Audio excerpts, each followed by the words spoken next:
হঠাৎ করেই না বলে চিৎকার দিয়ে উঠলাম।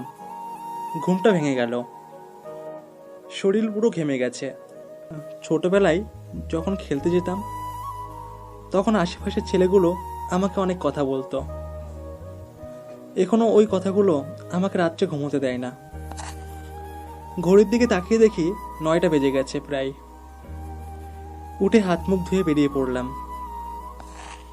আমি রাহুল, আগে পিছনে কিছুই নেই। নামটার মতো আমিও একা। দুনিয়ায় নিচের বলতে আমার কেউ নেই। ছোট থেকে অনাথ আশ্রমে বড় হয়েছি। যখন বুঝতে শিখেছি, জানতে পারি আমাকে একটা লোক রাস্তার ধার থেকে কুড়িয়ে পেয়েছে আর অনাথ আশ্রমে রেখে চলে যায়। ক্লাস 10 পাশ করে অনাথ আশ্রম থেকে বেরিয়ে আসি। এখন ইন্টার সেকেন্ড ইয়ারে পড়ি। পাশাপাশি একটা গার্মেন্টস কোম্পানিতে চাকরি করি। নিজের পড়ালেখা আর বস্তির রুম ভাড়া ওটা দিয়ে চলে যায় টেনে টুনে। কাজে যাওয়ার আগে একটা পাউরুটি আর 2টো কলা কিনে খেয়ে নিলাম। তারপরে আমি কাজে চলে গেলাম। ডিউটি শেষ করে বিকেলে বাসার দিকে যেতে লাগলাম। পেটে প্রচুর খিদে, পকেটে বেশি টাকা নেই, তাই রিক্সা ভাড়াটাও দিতে পারবো না। তাই হাঁটতে হাঁটতে বাজারে চলে গেলাম। চাল আর কিছু শাকসবজি কিনে বস্তিতে আসলাম। হাত মুখ ধুয়ে রান্না চাপিয়ে দিলাম। বাবা মা থাকলে হয়তো আজ এত কষ্ট করতে হতো না। মাঝে মাঝে ঈশ্বরের কাছে জিজ্ঞাসা করি, কেন সে আমাকে এইভাবে একা পাঠালেন?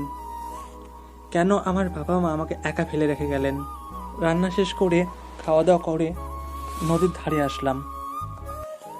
এই জায়গাটা আমার খুব প্রিয়।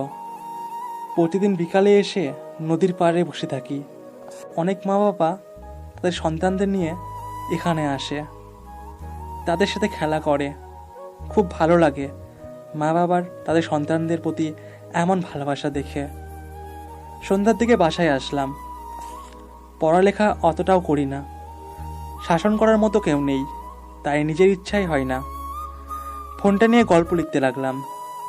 নিজের কল্পনাটাকে সবার কাছে তুলে ধরার জন্য গল্প লিখি। আজকাল ফোনটাও খুব সমস্যা করছে, তাই ভালোভাবে লিখতে পারি না, কিন্তু যতটা পারি তাই চেষ্টা করে যাই। গল্প লিখে খাওয়া দাওয়া করে ঘুমিয়ে পড়লাম। সকালে উঠে আবার ডিউটিতে যেতে হবে। জীবনটা আমার এই এক জায়গায় থেমে আছে। সকালে ঘুম থেকে উঠে ডিউটিতে যেতে হবে। সকালে ঘুম থেকে উঠে ডিউটিতে গেলাম। একটু পরে মামুন ভাইয়া ডাকলেন। মামুন ভাইয়া হলো এখানকার সুপারভাইজার। তিনি আমাকে খুব ভালোবাসেন। আসবো ভাইয়া? আসো রাহুল। শোনো, আজ রাতে তোমার ভাগ্নের জন্মদিন, তোমাকে কিন্তু যেতে হবে। আচ্ছা, আমি চেষ্টা করব। চেষ্টা না, আসতেই হবে। তোমার ভাবি আমাকে বারবার বলেছে তোমাকে যেন মনে করিয়ে দেই। তুমি না গেলে ওর খুব খারাপ লাগবে, মনে থাকে যেন। ভাইয়া। ডিউটি শেষ করে বাসায় আসলাম। আসার আগে একজোড়া পায়েল কিনলাম। বড় কিছু দেওয়ার মতো স্বার্থ আমার নেই। মাসের শেষ, হাতে একদম টাকা পয়সা নেই। বাসায় এসে দেখলাম পকেটে মাত্র 100 টাকা রয়ে গেছে। এটা দিয়ে এখনো 5 দিন চালাতে হবে। সন্ধ্যায় রেডি হয়ে মামুন ভাইয়াদের বাড়ি গেলাম। এর আগেও আমি ওনাদের বাসায় গেছি। মামুন ভাইয়ার বউ অনেক ভালো একজন মানুষ, আর ওনার মেয়ে ঈশা একটা পাকা বুড়ি। আজ আমার পরিবার থাকলে আমারও হয়তো জন্মদিন পালন করা হতো। যখন অনাথ আশ্রমে থাকতাম, সব ছেলে মেয়ের জন্মদিন একটা দিনেই পালন করা হতো। তারপর মামুন ভাইয়াদের বাসায় চলে গেলাম। গিয়ে দেখি অনেকে এসেছে। ঈশা তখন আমাকে দেখে আমার কাছে আসলো আর বলল, ভাইয়া তুমি খুব পচা, এত দেরি করে আসলে কেন? কি করব বুড়ি, রাস্তায় অনেক জ্যাম ছিল যে। এই দেখো আমি তোমার জন্য কি এনেছি। পায়েল? আমার জন্য? হুম। পরিয়ে দাও। ঈশাকে পায়েল পরিয়ে দিলাম। মামুন ভাই আর ভাবি আমার কাছে আসলো আর বলল, এত দেরি কেন? রাস্তায় খুব জ্যাম ছিল ভাবি। তারপর ঈশার জন্মদিনে কেক কাটা হলো। বাসায় ফিরতে ফিরতে অনেক দেরি হয়ে গেল। ভাবি না খাইয়ে ছাড়লো না। রাস্তা দিয়ে হাঁটছিলাম, তখনই রাস্তার পাশে চোখ গেল। তাকাতেই আঁতকে উঠলাম। দেখলাম একটা গাড়ি দাঁড়িয়ে আছে। একটু সামনে গিয়ে দেখি একটা লোক পড়ে আছে, আর তার পাশে একটা লোক দাঁড়িয়ে। আমি দৌড়ে ওদের কাছে গেলাম। রাস্তায় পড়ে থাকা লোকটার শরীর থেকে রক্ত পড়ছে, মাথাটা প্রায় ফেটেই গেছে। আমাকে দেখে দাঁড়িয়ে থাকা লোকটা করুণ দৃষ্টিতে তাকালো। আমি পড়ে থাকা লোকটার কাছে গেলাম, ওনাকে ধরে উঠালাম। আঙ্কেল, গাড়ির দরজাটা খুলেন, ওনাকে হসপিটালে নিয়ে যেতে হবে। দাঁড়িয়ে থাকা লোকটাকে বললাম। ঠিক তখনই গাড়ির ভিতর থেকে একটা মেয়ে বেরিয়ে আসলো। আব্বু আসো তো, একটা ছোট লোক মরলে এমন কিচ্ছু হবে না। তুমি তাড়াতাড়ি চলো, আমরা চলে যাই এখান থেকে, তাহলে কেউ জানতে পারবে না। মেয়েটার কথা শুনে মনে হলো সে কি একটা মানুষ? মানবতা বলতে কিছু নেই তার মধ্যে। একটা লোক মরতে বসেছে এইভাবে, আর সে এমন কথা বলছে। অন্ধকারে মেয়েটার মুখটা ঠিকভাবে দেখা যাচ্ছিল না। এত জঘন্য চিন্তাভাবনা কারো হতে পারে?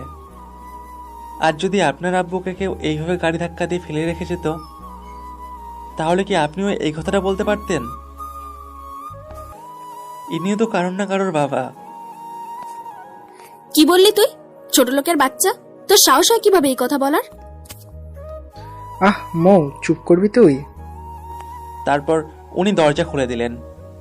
আমি লোকটিকে নিয়ে গাড়িতে বসালাম। মেয়েটি সামনের জানালার দিকে মুখ করে বসে আছে, তাই তাকে ভালোভাবে দেখতে পাচ্ছি না। তারপর লোকটিকে হসপিটালে নিয়ে গেলাম। ওনাকে ভর্তি করানো হলো। মেয়েটির বাবাই সব টাকা পরিশোধ করে দিলেন। মেয়েটি গাড়িতেই বসে আছে। একটু পর লোকটি আমার কাছে আসলেন আর বললেন, আসলে বাবা, আমি আর আমার মেয়ে একটা অনুষ্ঠান বাড়ি থেকে ফিরছিলাম। আমার মেয়ে আসার সময় জেদ ধরলো গাড়ি চালাবে রাতের সময়, তাই আমিও বারণ করলাম না, আর লোকটাই গাড়ির সামনে চলে আসে। সমস্যা নেই আঙ্কেল, আমি কাউকে বলবো না। আর আপনারা তো আপনাদের দায়িত্ব পালন করেছেন, লোকটিকে হাসপাতালে নিয়ে এসেছেন। তা বাবা, তোমার নাম কি আর কি করো? বাসা কোথায় তোমার? আমার নাম রাহুল, আমি সামনের বস্তিতে থাকি আর পড়ালেখা করি। এত রাত পর্যন্ত বাইরে তুমি তোমার বাবা মা টেনশন করবে না? এই পৃথিবীতে আমার নিজের বলতে কেউ নেই। লোকটা আমার দিকে তাকালেন। তা চলে কেমন করে? মানে তোমার পড়াশোনা কেমন করে চলে? আমি একটা গার্মেন্টস কোম্পানিতে চাকরি করি। তোমার কথা শুনে বড় অবাক হলাম। আজকালকার দিনে একটা ছেলে একটা মেয়ে নিজের বাবা মাকে ছাড়া চলতেই পারে না, সেই জায়গায় তুমি একা এত বড় শহরে বেঁচে আছো। আমি কিছু না বলে শুধু একটা মুচকি হাসি দিলাম। যাই হোক, কালকে তুমি এই ঠিকানায় আমার সাথে দেখা করবে, এটা আমার বিনীত অনুরোধ। জি, চেষ্টা করব, কিন্তু আপনার নামটাই তো জানা হলো না। আমার নাম ইমরান চৌধুরী। চেষ্টা না, তোমাকে আসতেই হবে। আমি তখন কিছুই না বলে মাথা নাড়ালাম। আচ্ছা চলো, তোমাকে বাসায় নামিয়ে দিই। দরকার নেই আঙ্কেল, আমার বস্তি এখান থেকে বেশি দূরে না, আমি হেঁটেই চলে যেতে পারবো। আচ্ছা ঠিক আছে, আমি আর জোর করব না, কিন্তু কাল যেন তোমাকে আমার অফিসে দেখি। কথাটা বলে লোকটি চলে গেল। আমিও বাসায় আসলাম। কাপড়ে রক্ত লেগে গেছিল। এসে কাপড়টা পাল্টে সেইগুলো ধুয়ে দিলাম। কাপড় বলতে ছিল দুটো প্যান্ট, দুটো শার্ট, তাই ধুয়ে না দিলে পরের দিনে পরার মতো কিছু থাকবে না। সকালে ঘুম থেকে উঠে ডিউটিতে গেলাম। দুপুরে লাঞ্চ ব্রেকে মামুন ভাইয়ার কাছে গেলাম। ভাইয়া, আসবো? আসো, বল কি বলবি। আমি ভিতরে গিয়ে বসলাম। ভাইয়াকে গতকালকের সব রাতের ঘটনাগুলো খুলে বললাম। যা একবার দেখা করে আয় যখন বলেছে। আচ্ছা ভাইয়া, ঠিক আছে। ডিউটি শেষ করে বাসায় আসলাম। ফ্রেশ হয়ে খাওয়া দাওয়া করে একটু রেস্ট নিলাম। তারপর কার্ডে দেওয়া ঠিকানায় রওনা দিলাম। জায়গাটা বেশ দূরে, বাসে প্রায় 20 টাকা ভাড়া দিয়ে সেখানে গেলাম। কার্ডে দেওয়া ঠিকানায় গিয়ে বেশ অবাক হলাম, কারণ সেখানে একটা বড় অফিস ছিল। কার্ডের সাথে ঠিকানাটা মিলিয়ে দেখলাম ঠিকানাটা কি ঠিক আছে নাকি আমি ভুল জায়গায় চলে আসলাম। দেখলাম ঠিকই আছে, তাই ভিতরে যেতে লাগলাম। তখনই আমাকে দারোয়ান ডেকে বলল, কই যান? আসলে আমাকে একজন এই ঠিকানায় আসতে বলেছিল। এই বলে কার্ডটা এগিয়ে দিলাম। দারোয়ান কার্ডটা দেখলো আর বলল, আচ্ছা ভিতরে যান। আমি ভিতরে গেলাম। দেখলাম একজন মহিলা ওখানে বসে রয়েছে। আমি তাকে গিয়ে বললাম, ইমরান সাহেবকে একটু ডেকে দেওয়া যাবে? তারপর মহিলাটা আমার দিকে এমনভাবে তাকাইলো, মনে হলো আমি যেন পাগল। কি দরকার? আসলে উনি আমাকে ডেকেছিলেন। ও আচ্ছা, একটু দাঁড়ান। তারপর উনি যেন কাকে ফোন করলেন। স্যার নিজের কেবিনে আছে, যেতে বলবো আপনাকে। কোন দিকে কেবিনটা? 5 তলায় গিয়ে ডান দিকে প্রথম রুমটাই। আচ্ছা, ধন্যবাদ। আমি লিফটে করে 5 তলায় গেলাম। রুমের সামনে গিয়ে দরজায় নক করলাম। আমিন। আমি দরজা ঠেলে ভিতরে ঢুকলাম। রাহুল বসো, তোমার জন্য অপেক্ষা করছিলাম। আমি একটা চেয়ার টেনে বসলাম। আমি ভেবেছিলাম তুমি হয়তো আসবে না। আমি আর কিছু বললাম না। আমি তোমার মধ্যে অনেকটা নিজেকে খুঁজে পাই। আমিও 10 বছর আগে ঢাকায় আসি, কিন্তু আমার পেছনে আমার বাবা মা ছিল। নিজের চেষ্টায় একটা চাকরি করি। তবে কি জানো, আমি তখন অনেক বড় ছিলাম। তোমার মতো এত ছোট বয়সে নিজের জীবনের লাগাম টেনে ধরার সাহস হয়নি আমার। কোনো কথা না বলে শুধু আঙ্কেলের কথাগুলো তখন আমি শুনছিলাম। বলো কি খাবে? না আঙ্কেল, আমি বাসা থেকে খেয়ে এসেছি। আরে তা বললে শুনছি না। আঙ্কেল কাকে যেন ফোন দিয়ে আসতে বলল। একটু পরে একটা লোক আসলো। 2টো কফি নিয়ে আসুন। তারপর লোকটি চলে গেল। যে জন্য তোমাকে ডেকেছিলাম, আমার কাছে তোমার জন্য একটা চাকরি আছে। আঙ্কেলের কথা শুনে আকাশ থেকে পড়লাম। 20,000 টাকা বেতন, আর আজ থেকে তুমি আমাদের বাসায় থাকবে। কিন্তু কাজটা কি আঙ্কেল? তুমি গাড়ি চালাতে পারো না? পারি তো। অনাথ আশ্রমে থাকতে শিখেছিলাম এক মামার কাছ থেকে। এখন থেকে তুমি আমাকে প্রতিদিন অফিসে নিয়ে আসবে আর নিয়ে যাবে, আর আমি যেখানে যাব আমার সাথে সাথে থাকবে। কিন্তু আঙ্কেল, কাজ হিসেবে বেতন কিন্তু অনেকটাই বেশি। আপনি আমার জন্য এত কিছু করছেন কেন? আসলে কি জানো, আমি তোমার মধ্যে নিজেকে গড়ে তোলার ইচ্ছাটা দেখি। আমি তো তোমাকে চাকরি ছাড়াই আমাদের বাসায় রাখতে চেয়েছিলাম, কিন্তু আমি জানি তখন তুমি না করে দিতে, কারণ সেটা তোমার খারাপ লাগতো। তাই আমি তোমাকে চাকরি দিলাম। আর তাছাড়া আমার একজন বিশ্বস্ত লোকের খুব প্রয়োজন, আর তোমার চেয়ে যোগ্য মানুষ আমি কোথাও পাবো না। দুনিয়ায় এখনো এমন মানুষ রয়েছে, ভাবতেও ভালো লাগছে। কোনো সম্পর্ক ছাড়াই আমার জন্য এতটা করছে। কি ভাবছো? সকালে 9টায় আমার অফিস। তোমাকে কাল 8টার মধ্যে আমার বাসায় দেখতে চাই, মনে থাকবে তো? জি আঙ্কেল, তাহলে আজকে আসি। আসো, কাল যেন লেট না হয়। হবে না আঙ্কেল। চলে আসতে লাগলাম। ঠিক তখনই আঙ্কেল আবার ডাক দিলেন। কিছু বলবেন আঙ্কেল? তুমি আমার বাসা চিনো নিশ্চয়ই? না আঙ্কেল। তাহলে ঠিকানাটা নিয়ে যেতে হবে না? ও তাই তো। আমি মাথা চুলকোতে লাগলাম। এই নাও। আচ্ছা, এখন আসি আঙ্কেল। আসো, সাবধানে যাও। বাসায় আসলাম। বাসায় এসে রান্না করলাম। রান্নার পর খাওয়া দাওয়া করে সব কিছু গুছিয়ে নিলাম। বেশি না, 4 থেকে 5টা বই আর কি। তারপর মামুন ভাইয়াকে ফোন দিয়ে সব কিছু পড়লাম। তিনি তো খুব খুশি হলেন। গোছগাছ ছেড়ে ঘুমিয়ে পড়লাম। পরের দিন সকালে ঘুম থেকে উঠে ফ্রেশ হয়ে ব্যাগটা ঘাড়ে নিয়ে বেরিয়ে পড়লাম। আঙ্কেলের বাসায় পৌঁছাতে মাত্র 20 মিনিট সময় লাগলো। বাড়িটার সামনে এসে ভালোভাবে দেখতে লাগলাম। এত বড় বাড়ি না হলেও বাড়িতে 10 থেকে 12 জন লোক থাকবে।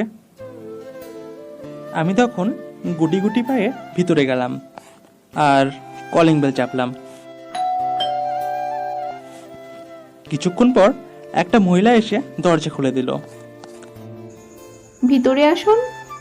আমি ভিতরে গেলাম। বসুন, আমি স্যারকে ডেকে দিচ্ছি। আমি বসে রইলাম। একটু পর আঙ্কেল নিচে আসলেন। আমি ফ্রেশ হয়ে একটু রেস্ট নিলাম। তারপর নিচ থেকে মহিলাটি ডেকে নিয়ে গেলেন এবং টেবিলে বসতে বললেন। মহিলাটি নাস্তা দিলেন। জীবনে যে সমস্ত খাবারগুলো শুধু টিভিতে দেখেছি, সেই সমস্ত খাবার এখন আমার সামনে। আমি আস্তে আস্তে খেতে লাগলাম। খেতেও লজ্জা লাগছিল। তোমার নাম কি? আমার নাম রাহুল। ও, তুমি আমাকে আপা বলে ডাকবা, ঠিক আছে?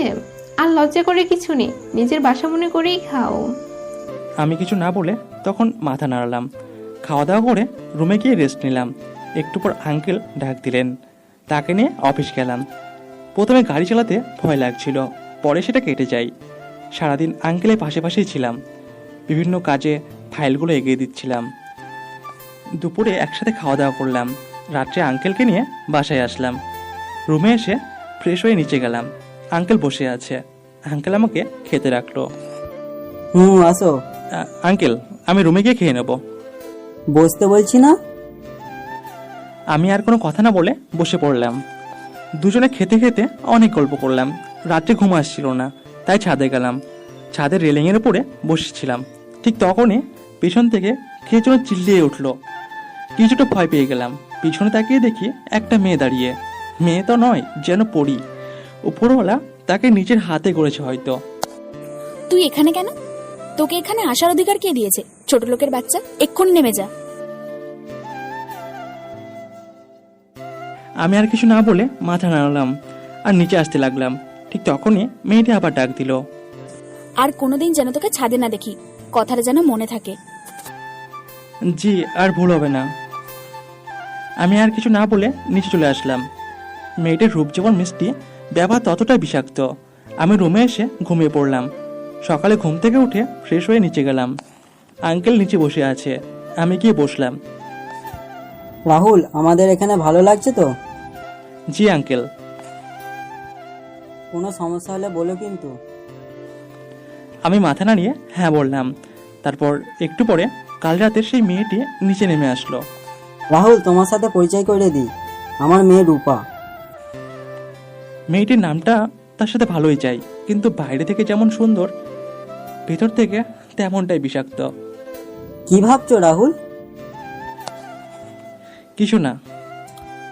চলো নাস্তা করে বেরিয়ে পড়ি। এই ছোট লোকটা আমাদের সাথে একসাথে খাবে? রূপা, ভালোভাবে কথা বলো। ও যদি আমাদের সাথে খায় তাহলে আমি খাবো না। কেন, সমস্যা কোথায়? সমস্যা একটাই, ও একটা রাস্তার ছেলে। রূপা, তুই কিন্তু বেশি বেশি করছিস। আব্বু, তুমি একটা রাস্তার ছেলের জন্য আমাকে ধমক দিচ্ছ? থাকো, তুমি ওকে নেই, আমি গেলাম। এই বলেই রূপা বেরিয়ে গেল। তুমি ওর কথা কিছু মনে করো না বাবা। ছোটবেলায় যখন ওর মা মারা যায় তখন থেকে ওকে কোনো কিছুর অভাব হতে দিইনি, কোনো কথার অমান্য করিনি। আমি কিছু মনে করিনি আঙ্কেল। তারপর খাওয়া দাওয়া করে আঙ্কেলকে নিয়ে বেরিয়ে পড়লাম।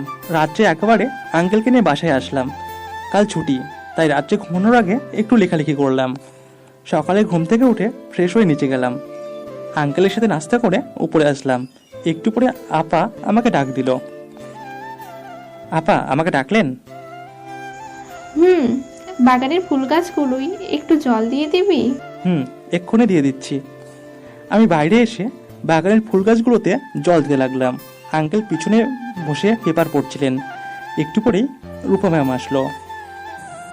আব্বু, বাবু ভাই কই? ওকে গাড়িটা বার করতে বলো। ও তো বাসায় গেছে। তাহলে আমি শপিং এ যাবো কেমন করে? রাহুলকে নিয়ে যা। গাড়ি বার করতে বলো। আমি রেডি হয়ে গাড়ি বার করলাম। রূপা ম্যাম এসে গাড়িতে বসলেন। কোথায় যাব ম্যাম?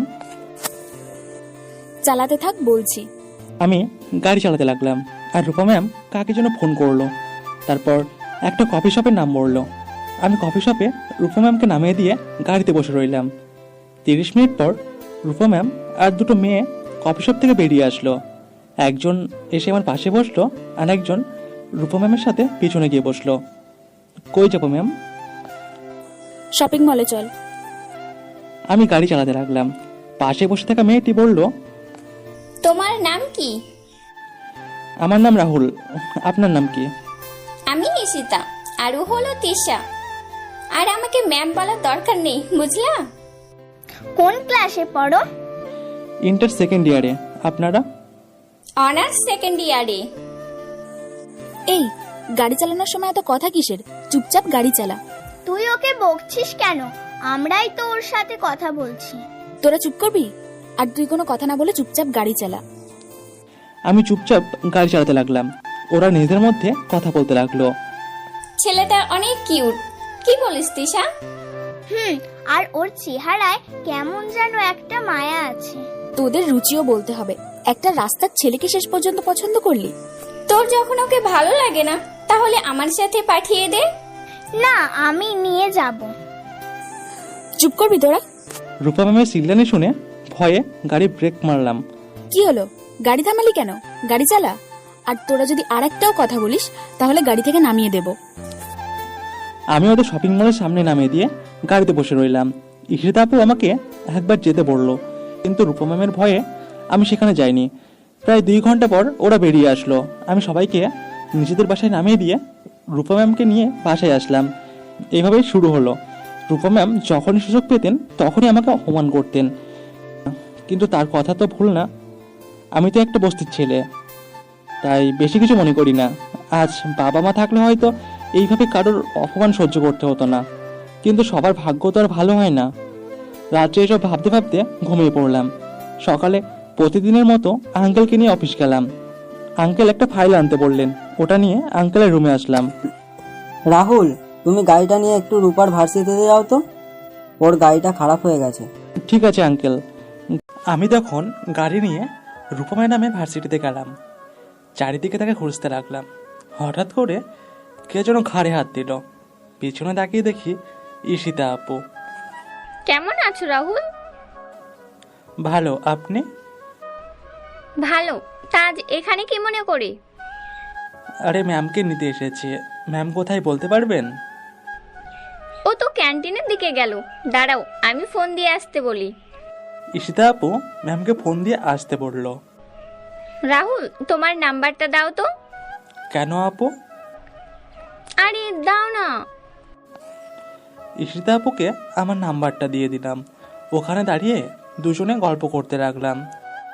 ভালোই তো গল্পগুজব চলছে, গল্প শেষ হলে যাওয়া যাক। পিছন দিক থেকে কথাটা আসলো।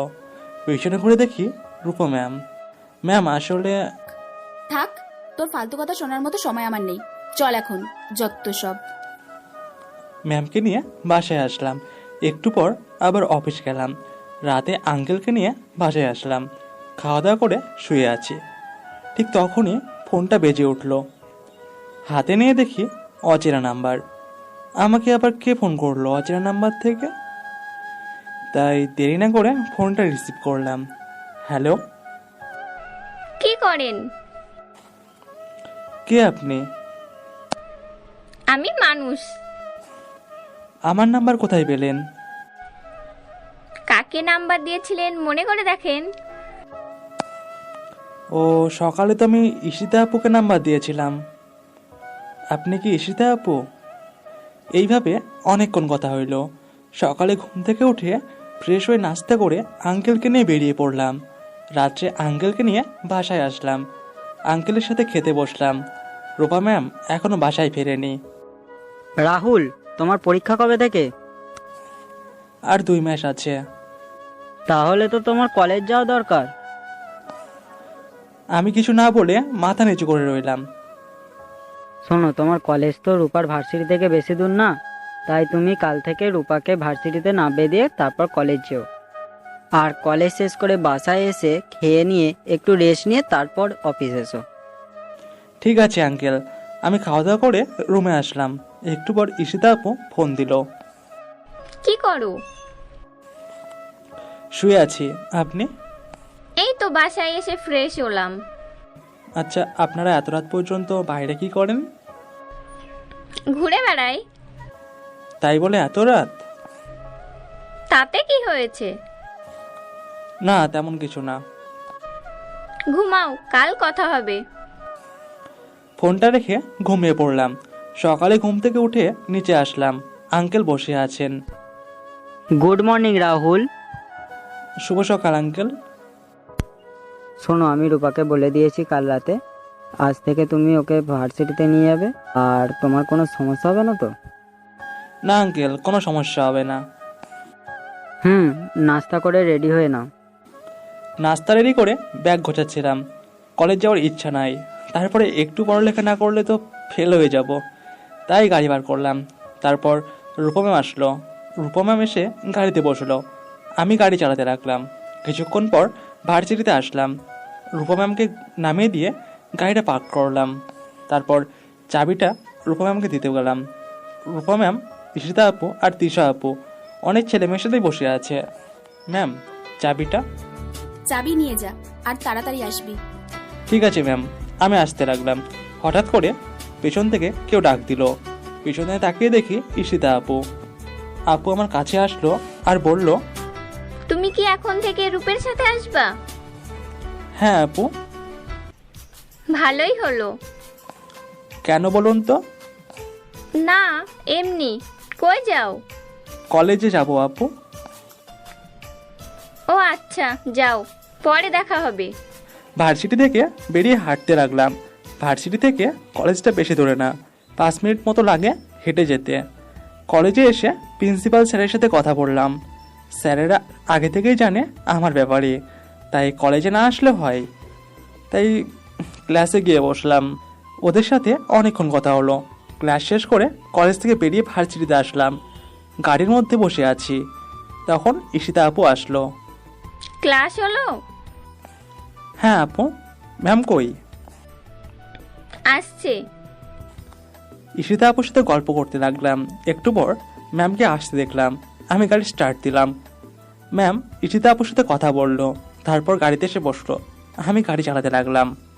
এরপর থেকে যেন তোকে ঈশিতার সাথে কথা বলতে না দেখি, তোর ওই যোগ্যতাই নেই। কথা বলার জন্যও যোগ্যতা লাগে? একদিক দিয়ে ঠিকই আছে, ওদের সাথে কথা বললে ওদের সমস্যা হতে পারে, তাই কথা না বলাই ভালো। কি হলো? কি ভাবছিস? কথাটা যেন মনে থাকে, ভালো করে মাথায় ঢুকিয়ে নে কথাটা। জি ম্যাম, মনে থাকবে। রূপা ম্যামকে নিয়ে বাসায় আসলাম। ফ্রেশ হয়ে খাওয়া দাওয়া করে অফিস আসলাম। রাত্রে আঙ্কেলের সাথে বাসায় গেলাম। এইভাবে 1 সপ্তাহ চলে গেল। আমি ঈশিতা আপুর সাথে অতটাও কথা বলি না। আজ কলেজ যাব না, রূপা ম্যামকে নিয়ে ভার্সিটিতে গেলাম। একটু পরে ঈশিতা আপু আসলো। আমার ফোন ধরো না কেন? ম্যাম আপনার সাথে কথা বলতে মানা করেছে। ঈশিতা আপু চলে গেল। রূপা ম্যামকে নিয়ে বাসায় আসলাম। ভার্সিটি থেকে এসে রোজকারের মতো অফিস গেলাম। অফিস থেকে বাসায় আসলাম। একটু পর রূপা ম্যাম আমাকে ছাদে ডাকলেন। আমি তখন ছাদে গেলাম। 2-3টা থাপ্পড় মারলো রূপা ম্যাম আমার গালে। তোকে না বলেছিলাম ঈশিতার সাথে কথা বলবি না? আমি তো কথা বলিনি। ছোট লোকের বাচ্চা, মুখে মুখে একদম কথা বলবি না। তুই যদি কথা নাই বলে থাকিস ওর সাথে, তাহলে আমাকে কেন বললো তুই ওর সাথে ফোনে কথা বলেছিস? আর ও আমাকে কি দিয়েছে সেটা দেখ। আমার মুখের ওপরে একটা কাগজ ছুঁড়ে মারলো। মাটি থেকে কাগজটা তুলে নিয়ে দেখলাম ওতে আই লাভ ইউ লেখা আছে। এটা আপনাকে ঈশিতা আপু দিয়েছে? তোর সাহস কি করে হয় আমার ফ্রেন্ডের সাথে প্রেম করার? আমাদের খাবি, আমাদের পড়বি, আর আমাদের পেছনেই ছুরি মারবি? বিশ্বাস করুন ম্যাডাম, আমি এই ব্যাপারে কিচ্ছু জানি না। চুপ কর কুত্তার বাচ্চা। তোর বাবা মা এই জন্যই তোকে এখানে পাঠিয়েছেন না, যাতে বড়লোকের মেয়েকে ফাঁসাতে পারিস? মা বাবা? হাসছিস কেন? যাদের কোনোদিন দেখিনি তারা আমাকে পাঠাবে বড়লোকের মেয়ে ফাঁসাতে? মানে? আমি এতিম, আমার মা বাবা কেউই নেই। আর আপনি মাঝে মাঝে বলেন না যে রাস্তার ছেলে, আসলে তাই, আমি রাস্তার ছেলে। তখন রূপা ম্যাম চুপ হয়ে গেলেন। আমি আর কিছুই বললাম না, চুপচাপ দাঁড়িয়ে রইলাম। যা রুমে যা, আর যেন ওর সাথে না দেখি। আমি কিছু না বলে চলে আসলাম। এদিকে রূপা ম্যাম দাঁড়িয়ে দাঁড়িয়ে ভাবতে লাগলো, কি করলাম আমি এটা? ছেলেটাকে বিনা কারণে মারলাম। আমার মা না থাকতে এতটা একা লাগে আমার, আর ওর তো বাবা মা কেউ নেই। ছি, এতটা খারাপ আমি কেমন করে হলাম? কেন ওকে দেখলে আমার এতটা রাগ ওঠে? কেন ওকে আমি সহ্য করতে পারি না? আসলেই কি ওকে আমি ঘৃণা করি, নাকি শুধু দেখানোর চেষ্টা করি? না, আর ওর সাথে আমি খারাপ ব্যবহার করব না। আমি নিজের রুমে এসে ঘুমিয়ে পড়লাম। সকালে ঘুম থেকে উঠে ফ্রেশ হয়ে নিচে গেলাম। গিয়ে দেখলাম আঙ্কেল বসে আছে। কি ব্যাপার রাহুল, তোমার গালে দাগ কিসের ওটা? কিছু না আঙ্কেল। কিছু না মানে? কেউ তোমাকে মেরেছে, 5টা আঙুলের দাগ বোঝা যাচ্ছে। আসলে আঙ্কেল রাত্রে হয়তো মশা বসেছিল, ওটা মারতে গিয়ে হয়তো দাগ পড়ে গেছে। আঙ্কেল আর কিছু বললেন না। আমি নাস্তা করে উপরে চলে আসলাম, কলেজের জন্য রেডি হচ্ছি। এইদিকে রূপা রেডি হয়ে ভার্সিটি যাওয়ার জন্য নিচে আসলো। রূপা এদিকে শোন। বাবা বলো। রাহুল ছেলেটা খুব বোকা জানিস তো, আর সহজ সরল। ওর গালে দাগটা কেমনভাবে আসলো জিজ্ঞাসা করলাম, কি বললো জানিস? মশা মারতে গিয়ে দাগ হয়েছে। পাগল ছেলেটা ভুলেই গেছে যে ওর ঘরের দরজা জানালা বন্ধ থাকে আর এসিও চালানো থাকে। যাই হোক, কাজটা ভালো করিসনি তুই। তোকে বলা হয়নি ছেলেটার মা বাবা নেই, অনেক কষ্টে বড় হয়েছে। রূপা ম্যাম কিছু না বলে মাথা নিচু করে আছে, কারণটা সে মনে মনে অনুতাপ করছে। আমি রেডি হয়ে নিচে গেলাম, গাড়ি বার করলাম। একটু পর রূপা ম্যাম এসে গাড়িতে বসলো, আমি গাড়ি চালাতে লাগলাম। একটু পর ভার্সিটিতে পৌঁছালাম, ম্যামকে নামিয়ে দিয়ে গাড়িটা পার্ক করলাম। পিছনে তাকিয়ে দেখি রূপা ম্যাম এখনো দাঁড়িয়ে আছে। রাহুল শোন। জি ম্যাম বলেন। তাড়াতাড়ি আসবি, আর এই নে 500 টাকা আমার হাতে ধরিয়ে দিয়ে বলল, কিছু খেয়ে নিস। না ম্যাম লাগবে না। লাগবে কি লাগবে না সেটা তোকে বুঝতে হবে না, ওকে? আমি আর কিছু না বলে চলে আসলাম। ম্যামের ব্যবহার দেখে বেশ অবাক হলাম। কলেজ শেষ করে ভার্সিটিতে আসলাম, গাড়ির ভিতরে বসে আছি। তখনই ঈশিতা আপু আসলো। তুমি আমার সাথে এমন করছো কেন? দেখেন আপু, আপনি যেটা চান সেটা কখনো সম্ভব না। আপনি কোথায় আর আমি কোথায়, প্লিজ আমাকে ক্ষমা করে দেবেন। ঈশিতা আপু কিছু না বলে আমার দিকে একভাবে তাকিয়ে আছে। ঠিক তখনই রূপা ম্যাম আসলো। রাহুল গাড়ি বার কর। রূপা, আমার ব্যাপারটা একটু দেখো না। দূরে গিয়ে মর। আমি রূপা ম্যামকে নিয়ে চলে আসলাম। বাসায় এসে ফ্রেশ হলাম, আবার খেতে রাখলো, তাই নিচে আসলাম, খেতে বসলাম। তখন রূপা ম্যাম আসলো। আমি প্লেটটা হাতে নিয়ে উঠে আসতে যাব, ঠিক তখনই থাক, উঠতে হবে না, বস। আমি অবাক হয়ে রূপা ম্যামের দিকে তাকিয়ে আছি। যে মেয়ে আমি টেবিলে বসলে যা না তাই বলে অপমান করতো, না খেয়ে উঠে যেত, আজ সেই কথা বলছে। কি হলো, এভাবে তাকিয়েছিস কেন? না মানে এমনি।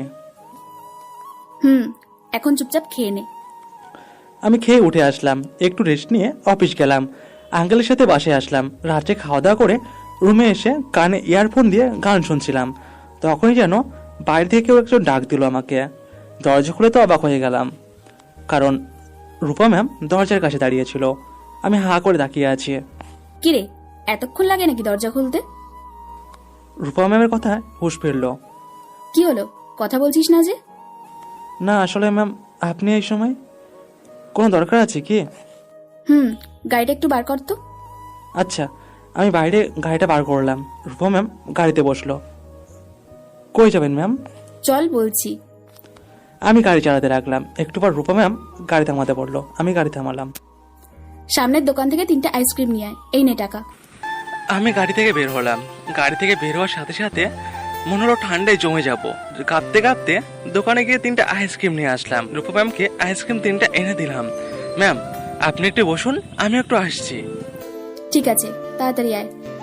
আমি দোকানে এসে একটা সিগারেট নিয়ে ধরালাম, ঠান্ডায় না হলে অবস্থা খারাপ হয়ে যাবে। তাড়াতাড়ি সিগারেটটা খেয়ে গাড়িতে আসলাম। কই গেছিলি? সামনে গেছিলাম ম্যাডাম। এই নে। আমি খাবো না ম্যাম, ঠান্ডা লেগে যাবে। আচ্ছা, তাহলে কিছু নিয়ে আয় খাওয়ার জন্য। লাগবে না ম্যাম, আমি চা খেয়ে আসলাম। একা একাই? আমিও চা খাবো, চল। রূপা ম্যাম গাড়ি থেকে নামলো। কি আর করার, ঠান্ডার মধ্যে গাড়ি থেকে নামতেই হলো। আবার চায়ের দোকানে গিয়ে 2টো চায়ের অর্ডার করলাম। রূপা ম্যাম চা নিয়ে আস্তে আস্তে খেতে লাগলো। চা খাওয়ার সময় মুখে আওয়াজ করছিল, সেটা দেখে আমার খুব হাসি পাচ্ছিল, কিন্তু নিজেকে আটকে রেখেছিলাম। চা খেয়ে বাসায় আসলাম, গাড়িটা রেখে ফ্রেশ হয়ে রুমে এসে পড়লাম। সকালে ঘুম থেকে উঠে ফ্রেশ হয়ে নিচে আসলাম, আর একটু পর রূপা ম্যাম আসলো। আমি গাড়ি বের করলাম। রূপা ম্যাম গাড়িতে এসে বসলেন। ম্যাম আজকে আমি কলেজ যাব না। কলেজ যাবি না কেন? আমি আপনাকে ভার্সিটিতে নামিয়ে দিয়ে ওখানে থাকবো না, চলে আসবো। আচ্ছা, তুই আমাকে রেখে চলে আসিস, আর ভার্সিটি ছুটি হলে নিয়ে আসিস। জি ম্যাম। আর শোন, আমাকে ম্যাম বলার কোনো দরকার নেই। কিন্তু ম্যাম আপনি তো বলেছিলেন। আগে যা বলেছি ভুলে যা, এখন থেকে ম্যাম বলে ডাকবি না। ঠিক আছে ম্যাম। কি বললি? না, ভুল করে বলে ফেলেছি, কিন্তু কি বলে ডাকবো? জানি না, কিন্তু ম্যাম বলবি না। আমি কিছু বললাম না, আমার কি, আমি তো ডাকবোই না। রূপা ম্যামকে ভার্সিটিতে নামিয়ে দিয়ে অফিসে গেলাম। অফিসে ছিলাম, তখন একটা আননোন নাম্বার থেকে কল আসলো। ফোনটা রিসিভ করলাম। হ্যালো, আমি রূপা। কই তুই? আমি অফিসে, একটু অপেক্ষা করেন, আমি আসছি। আমি আঙ্কেলকে বলে ভার্সিটিতে গেলাম। রাস্তায় জ্যাম থাকার কারণে একটু দেরি হলো। আজ মনে হয় আমার কপালে অনেক কষ্ট আছে। ভার্সিটিতে গেলাম আর দেখলাম রূপা ম্যাম দাঁড়িয়ে আছে। তখন মনে মনে ভাবছি কি যে বলবে। এতক্ষণ লাগে? আসলে ম্যাম রাস্তায় জ্যাম ছিল। ঠিক আছে, চল। যাক বাবা, বাঁচা গেল। রূপা ম্যাম কিছুদিন ধরে খুব ভালো ব্যবহার করছে। কি হলো, চল। বাসায় চলে আসলাম, ফ্রেশ হয়ে দুজনে খেতে বসলাম।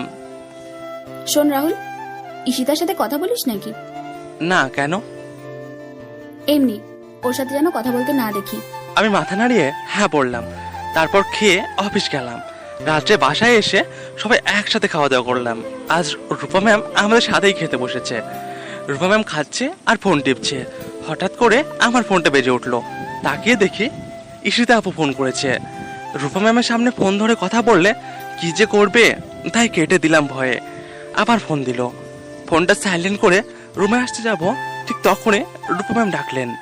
ওনার কাছে গেলাম। ফোনটা দেখি। কেন? যেটা বলছি সেটা কর, ফোনটা দে। ভয়ে ফোনটা দিলাম। লকটা খুলে দে। আমি তখন ফোনটার লকটা খুলে দিলাম। তুই যা, ঘরে যা, এক্ষুনি ফোন দিয়ে আসবো আমি। আমি রুমের দিকে যেতে লাগলাম। হঠাৎই পিছন থেকে কিসের জন্য একটা শব্দ পেলাম। পিছনে তাকিয়ে দেখি আমার ফোনটা টুকরো টুকরো হয়ে গেছে। দেখেই মাথায় হাত দিলাম।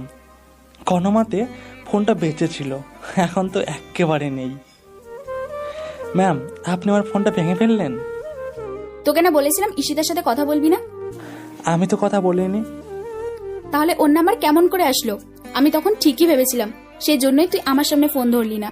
না ম্যাম, ঈশিতা আপুই আমাকে ওনার নাম্বারটা দিয়েছিলেন, সেটা অনেকদিন আগে। তাহলে প্রতিদিন ওর সাথে কথা বলিস, তাই না? না ম্যাম, আমি তো কথা বলিনি। ওই চুপ, একদম চুপ। বলেছি না ম্যাম বলবি না, যা রুমে যা। আমি আর কোনো কথা না বলে রুমে চলে আসলাম। ম্যাম চিল্লানি দিয়ে আমাকে থামিয়ে দিল। ইস, আমার ফোনটা এখন চলবো কেমন করে? রুমে এসে শুয়ে পড়লাম। ঘুম আসছে না, কারণ রাত্রে ঘুমানোর আগে গান না শুনলে আমার ভালো লাগে না। শুয়ে থাকতে থাকতে ঘুমিয়ে পড়লাম। এদিকে রূপা ম্যাম এসে রুমে শুয়ে পড়লো আর নিজের খেয়ালে ডুবে গেল। কেন আমি এমনটা করছি? কেন ওর প্রতি এতটা আবেগপ্রবণ হয়ে পড়ছি আমি? কি হচ্ছে এটা আমার? ভাবতে ভাবতে ঘুমিয়ে পড়লো রূপা ম্যাম। রাহুল রূপার মনে অনেক আগেই একটা জায়গা করে নিয়েছে। প্রথমে সেটা রাগের রূপে থাকলেও পরে সেটা ভালো লাগায় পরিণত হয়। ঈশিতার কাছ থেকে যখন রূপ রাহুলের ব্যাপারে ভালো কথা শুনতে থাকে তখন তার রাগ হতো, কিন্তু পরে সে যখন রাহুলের সরলতা আর চুপচাপ স্বভাব দেখলো তখন মনে মনে তার প্রতি দুর্বল হয়ে যায়, যেটা এখন সে নিজেই বুঝতে পারছে। সকালে ঘুম থেকে উঠে নিচে গেলাম। আঙ্কেল বসে চা খাচ্ছেন। আজ অফিস বন্ধ। আমি আঙ্কেলের কাছে গেলাম। ঘুম কেমন হলো রাহুল? ভালো আঙ্কেল। মুখটা এমন করে আছো কেন? মন খারাপ নাকি? না আঙ্কেল, তেমন কিছু না। তখনই রূপা ম্যাম নিচে আসলেন, আমার দিকে তাকিয়ে আছেন। ও আচ্ছা, নাস্তা করে নাও। আমি নাস্তা করে নিলাম। রূপা ম্যামের দিকে তাকালাম। রূপা ম্যাম ফোন টিপছে আর আমার দিকে তাকাচ্ছে। কি হলো, তাকাচ্ছিস কেন? তাড়াতাড়ি খেয়ে নে। যাব বাবা, কে তাকাচ্ছে আর দোষ হয় কার? আমি খেয়ে বাইরে আসলাম। ছুটির দিনে বাগানে জল দেওয়াটা খুব ভালো লাগে, তাই গাছে জল দিচ্ছি। তখনই ম্যাম আসলো। যা, রেডি হয়ে গাড়িটা বার কর। আমি আর কিছু না বলে মাথা নাড়লাম। তারপর রেডি হয়ে গাড়ি বার করলাম। রূপা ম্যাম এসে আমার পাশে বসলো। আমি গাড়ি চালাতে লাগলাম। আজ প্রথম রূপ ম্যাম আমার পাশে বসলো। কিরে, মুখটা প্যাঁচার মতো করে রেখেছিস কেন? কই না তো। তোর এই ভাঙড়ি ফোন কিছুদিন হলে এমনিতেই নষ্ট হয়ে যেত। আমার তো আর টাকা নেই যে ভালো ফোন কিনবো, তাই যেটা ছিল ওটাই অনেক। এখন তো সেটাও নেই। বাচ্চাদের মতো আর কান্না করতে হবে না, চল একটা ফোনই তো। আর আমার কথাটা শুনলে এমনটা হতো না, ভুলটা তোরই, বুঝলি? সব তো আমারই ভুল। কিছু বুঝলি? কই কিছু না তো। গাড়ি চালা। তারপর গাড়ি চালাতে লাগলাম। একটু পর রূপা ম্যাম গাড়িটা দাঁড় করাতে বললেন। আমি গাড়ি দাঁড় করালাম। তুই একটু দাঁড়া, আমি আসছি। রূপা ম্যাম চলে গেলেন। আধা ঘন্টা পর আসলেন। চল, হয়ে গেছে। কোথায় যাব? বাসায় চল, আজ আর কোথাও যাব না। বাসায় চলে আসলাম। ফ্রেশ হয়ে আমার রুমে আয়। আমি ফ্রেশ হয়ে কিছুক্ষণ পর ওনার রুমে গেলাম। 2 বার দরজায় টোকা দিলাম। দরজা খোলা আছে, ভেতরে আয়। ভিতরে গেলাম। রূপ ম্যাম আয়নার সামনে চুল ঠিক করছে। একদম পরীর মতো লাগছে। খাওয়া দাওয়া করলি? না, এখনো করিনি। দাঁড়া, একসাথে যাব। রূপ ম্যাম তারপর ওয়ার্ডরোব থেকে একটা বক্স বের করলো। বক্সটা এনে আমার হাতে ধরিয়ে দিল। নে, খুলে দেখ এটা। খুলে দেখি একটা নতুন ফোন। আপনার ফোনটা অনেক ভালো হয়েছে ম্যাডাম। আমার না, এটা তোর। অনেকটা অবাক হলাম। সরি, এটা আমি নিতে পারবো না। আপনার আব্বু আমাকে যে বেতনটা দেন সেটা থেকে আমি নিয়ে নেব মাস শেষ হলে। কেন, ফোনটা ভালো হয়নি? অনেক ভালো হয়েছে, কিন্তু এত দামি ফোন আমার সাথে মানায় না। একটা কথা আছে না, কুকুরের পেটে ঘি হজম হয় না, সেই রকমই এই ফোনটা আমার সাথে মানায় না। রূপ ম্যাম রেগে গেলেন, ফোনটা বিছানায় ছুঁড়ে মারলেন। তুই যদি ফোনটা না নিস তাহলে কিন্তু তোকে এই ঘর থেকেই আমি যেতে দেব না। এই বলে আমার কলার ধরলো। আমি চুপচাপ দাঁড়িয়ে রইলাম। একটু পরে আপা আসলো। কি রে, তোরা খাবি না? খাবো না, যাও এখন। তোরা আবার রাগ উঠলো কেন? আচ্ছা যাই হোক, তুই খাবি না ঠিক আছে, কিন্তু রাহুল কেন খাবে না? আমি বলেছি তাই ও খাবে না। কেন সেটা বলবি না? দেখো না আপা, আমি ওকে একটা ফোন কিনে দিলাম আর ও বলছে সেটাও নেবে না। রাহুল নিয়ে নে, না হলে তোকে সারাদিন এই ঘর থেকে বের হতে দেবে না, আর নিজেও বের হবে না। কিন্তু কোনো কিন্তু না, আমি বলছি নিয়ে নে। রূপা, তুই ওকে ফোনটা দে। রূপ ম্যাম বিছানা থেকে ফোনটা নিয়ে আমার হাতে দিলেন। নিবি না বললি যে? দেখ আমার কনফিডেন্সের কামাল। কনফিডেন্স না জেদ সেটাই তো বুঝতেই পারছি আমি। কিছু বললি? কই না তো। আর ওই সিমটা ব্যবহার করবি না। এই নে নতুন সিম। কেন? আমার তো সিম আছে। ওটা ব্যবহার করবি না, এই সিম ব্যবহার করবি। আর ঈশিতাকে এই নাম্বার দিবি না, বুঝলি? চল খেয়ে আসি। নিচে গিয়ে খাওয়া দাওয়া করে রুমে আসলাম। তারপর কয়েকটা নাম্বার নতুন সিমে সেভ করে আমার সিমটা খুলে ফেললাম। বিকেলের দিকে বাইরে আসলাম। নদীর পাড়ে এসে একা একা বসে আছি। সন্ধ্যা হওয়ার একটু আগে ফোনটা বেজে উঠল। রূপা ম্যাম ফোন দিয়েছেন। কিছু না ভেবেই ফোনটা ধরলাম। কই তুই? নদীর পাড়ে। একবার তো বলে যেতে পারতিস। আপা বলল আপনি ঘুমাইছেন। আচ্ছা, বাসায় আয়। যাচ্ছি। ফোনটা কেটে দিয়ে বাসার দিকে যেতে লাগলাম। বাসায় এসে রুমে গেলাম। ফ্রেশ হয়ে শুয়ে আছি। রূপা ম্যাম আমার রুমে আসলো। কি করিস? কই কিছু না। আয়, ছাদে যাব। ঠিক আছে চলুন। তারপর আমরা ছাদে আসলাম। আমি তো তোর ব্যাপারে কিছুই জানি না। কি জানতে চান বলুন। এই যে তুই কিভাবে একা একা থাকিস? রূপ ম্যামকে সব বললাম। তোর একা একা থাকতে খারাপ লাগে না? লাগে তো, কিন্তু মাঝে মাঝে। এখন মেনে নিয়েছি। এখন খারাপ লাগলেও নিজের সাথে মানিয়ে নিয়েছি। অনেক রাত হয়ে গেছে, ঘুমা যা। আপনিও ঘুমান। আমি রুমে চলে আসলাম। সকালে ঘুম থেকে উঠে ফ্রেশ হয়ে নিচে গেলাম। আজকে ভার্সিটি অফ আর আমার কলেজও বন্ধ। আঙ্কেলের সাথে নাস্তা করে অফিস গেলাম। আঙ্কেল অনেকবার মানা করেছিলেন যেতে, কিন্তু আমি নিজে থেকেই আসলাম। অফিসে বসে আছি। আঙ্কেল হাতে একটা চেক দিলেন আর বললেন, রাহুল 20 লাখ টাকা ব্যাংক থেকে তুলে আনো তো। আঙ্কেল এত টাকা? আমি পারবো না। ধুর বোকা, ভয় পাচ্ছ কেন? যাবে আর তুলে নিয়ে আসবে। আমি ম্যানেজারের সঙ্গে কথা বলে রেখেছি। আর তুমি ছাড়া এখানে আমার বিশ্বাসের কেউ নেই, তাই দেরি না করে তাড়াতাড়ি চলে যাও। আঙ্কেল আমাকে এতটা বিশ্বাস করেন? ভাবতেও পারছি না। ব্যাংকে গেলাম, ব্যাংকে গিয়ে ম্যানেজারের কাছ থেকে চেকটা দিলাম। অনেকক্ষণ ধরে বসে আছি, দুপুর পার হয়ে গেছে। তখনই ফোনটা বেজে উঠলো। রূপা ম্যাম ফোন দিয়েছে, ফোনটা ধরলাম। কই তুই? ব্যাংকে আছে ম্যাডাম। বাসায় আসবি না? কেন, কোনো কিছু দরকার আছে কি? আমি তো এখন ব্যাংকে আসলাম। ও আচ্ছা, দুপুরে খেয়ে নিস। ফোনটা রেখে দিলাম। প্রায় 1 ঘন্টা পর ম্যানেজার এসে একটা ব্যাগ দিলেন। ব্যাগটা খুলে দেখে নিলাম। আসার সময় খুব ভয় হচ্ছিল। অফিসে এসে আঙ্কেলকে ব্যাগটা দিলাম। গাড়ি নিয়ে বাসায় আসলাম।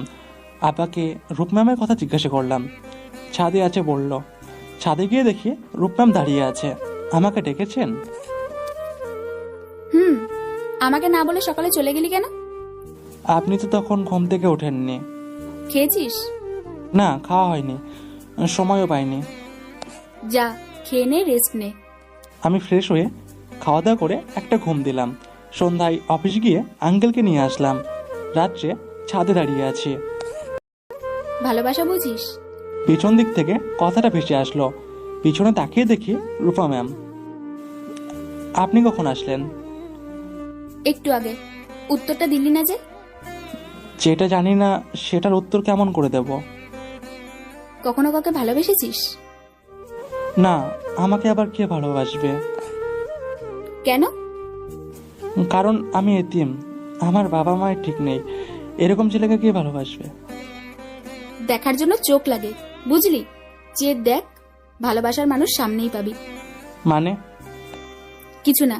খেয়েছিস? আপনি?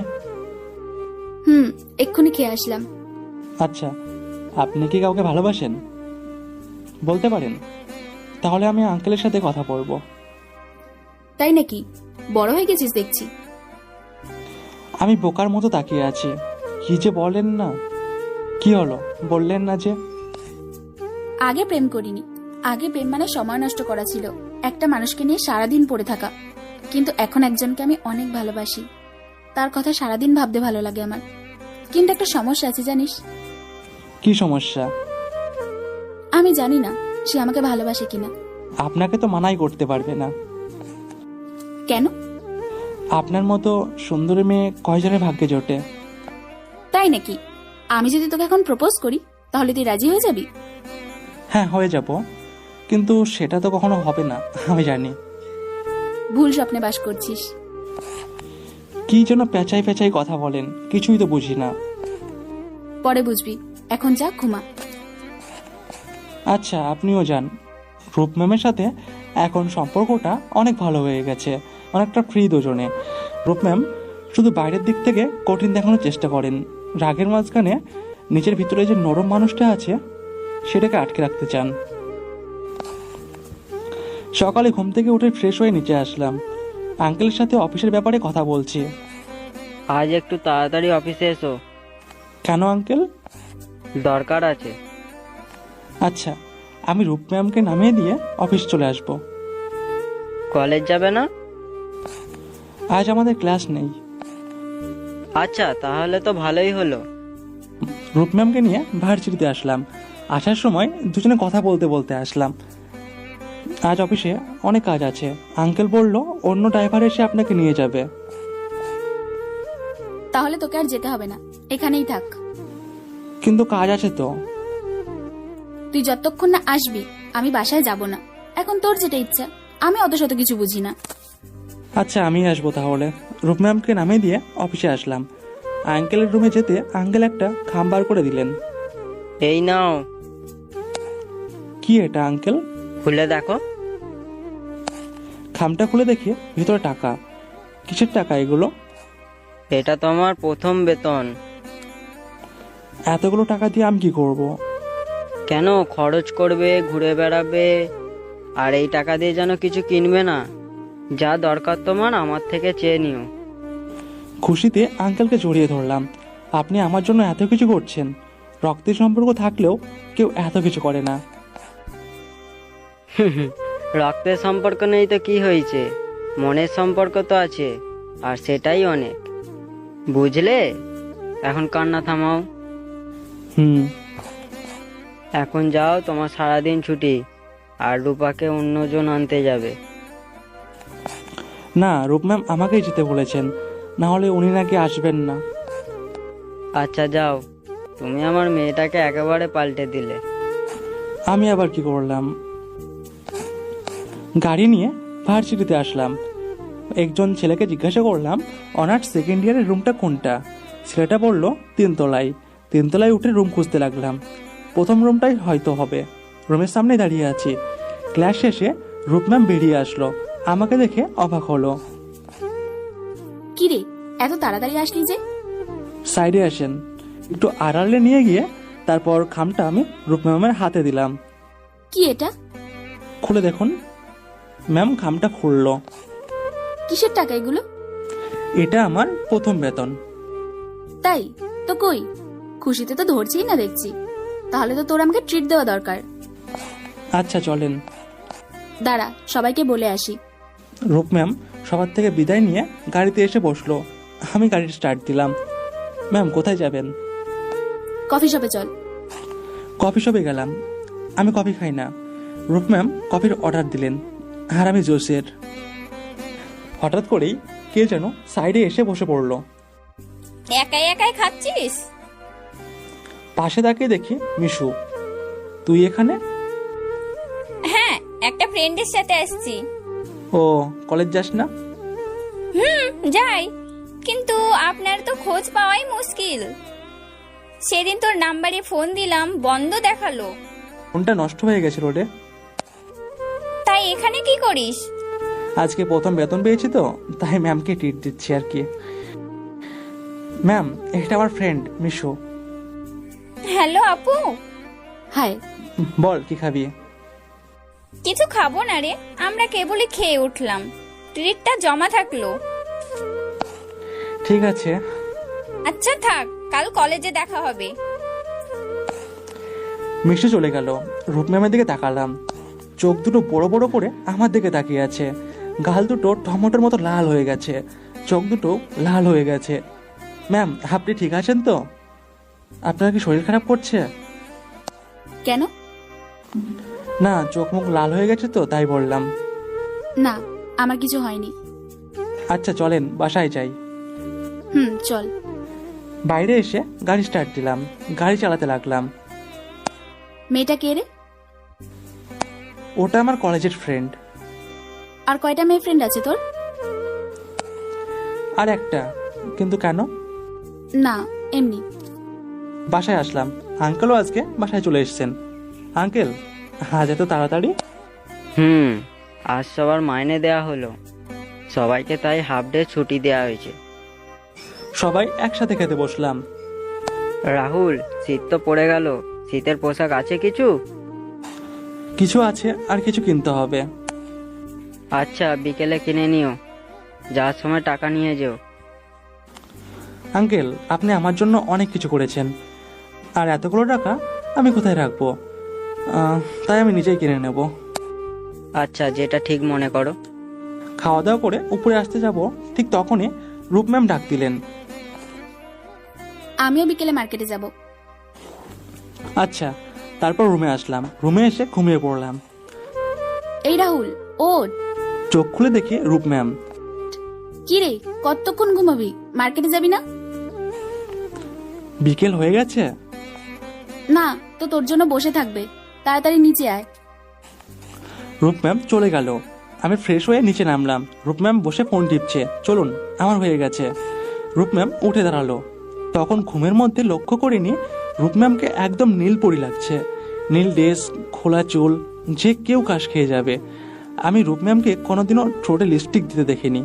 ওনার ঠোঁট এমনিতেই গোলাপি, যে কেউ কাশ খেয়ে যাবে। কি রে, এমন ভাবে তাকিয়ে কি দেখছিস? কই কিছু না তো। কই? রূপ ম্যাম একটা মুচকি হাসি দিল। কেমন লাগছে আমাকে বললি না তো? আপনাকে তো সবসময় সুন্দর লাগে। তাই? আচ্ছা চল যাওয়া যাক। একটু দাঁড়ান, গাড়ির চাবিটা নিয়ে নিই। গাড়ির চাবি নিতে লাগবে না, রিক্সায় যাব। কেন? ইচ্ছা হয়েছে তাই। কিন্তু কি কিন্তু? আয় তো তুই তাড়াতাড়ি, এমনিতেই অনেকটা দেরি হয়ে গেছে।